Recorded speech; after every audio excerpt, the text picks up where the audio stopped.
Guys আমার মায়ের কথা শোনো, আমাকে বলা ওরে বাবা রে, ব্লাউজ এ যে কবে পরবে তার কোনো হিসাব নেই। আজকে একটু রোদে দিয়েছি তাই দেখো এরকম শোনাচ্ছে। আমি নিজেও জানি না যে আমার এতগুলো ব্লাউজ আছে, আমি পরি না, সে আলাদা কথা। বাবা এত বাস করতে করতে বুড়ো হয়ে গেল। আমি রোদে দিয়েছি, আমার মা ভাঁজ করছে। বাবা ব্লাউজ আর ব্লাউজ দেখো কত কত, এখনো দেখো কত কত, দেখো দেখো বাবার সামনে বলো না। ওরে বাবা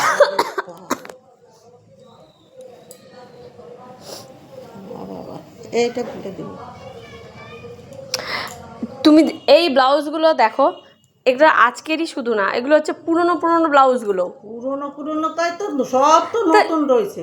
হ্যাঁ, আমি না পরলে, শাড়ি না পরলে এখন কি ব্লাউজ পুরনো হয় বলো? শাড়ি পর শাড়ি, এখন তো শাড়ি পরবো। হ্যাঁ বাহ, ব্লাউজ, এত ব্লাউজ ঘরে থেকে থেকে জং পড়ে যাবে। ব্লাউজ আবার জং পড়ে যায়। দেখো গাইস, আমার মা বলছে ব্লাউজও নাকি জং পড়ে যায়। আজকে রোদে দিয়েছি হচ্ছে আমার ব্লাউজগুলো আর ছেলের প্যান্ট আর কটা পাঞ্জাবিগুলো। এই দেওয়ার পরে ঝিঝির বৃষ্টি এসেছিলো, সব তুলে নিয়ে এসেছে, অবশ্য সব গরম হয়ে গেছে। গরম হয়ে গেছে বলো মা। তো এই হচ্ছে আমার ব্লাউজের কালেকশন। সরি, দেখাতে পারলাম না, এর চেয়ে বেশি দেখালে আমার মা এখনই আমাকে ঝাড়বে। বাবারে বাবা, একটা দুটো কটা আছে ওখানে? অনেক, দাঁড়া গুনবো আমি পরে। আমার গুনবা? এটা আমার বানানো ব্লাউজ। সে দেখেই বোঝা যাচ্ছে। ভাগ্যিস।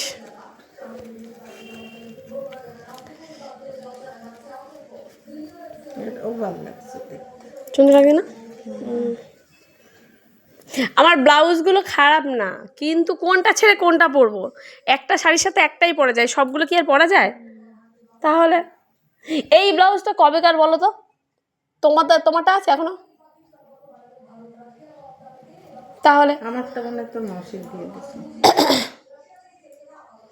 যাই হোক, এবার যদি না হয় তো আমি কি করব?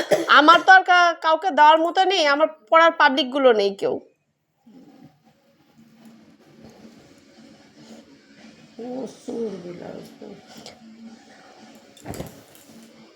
চলো ঠিক আছে।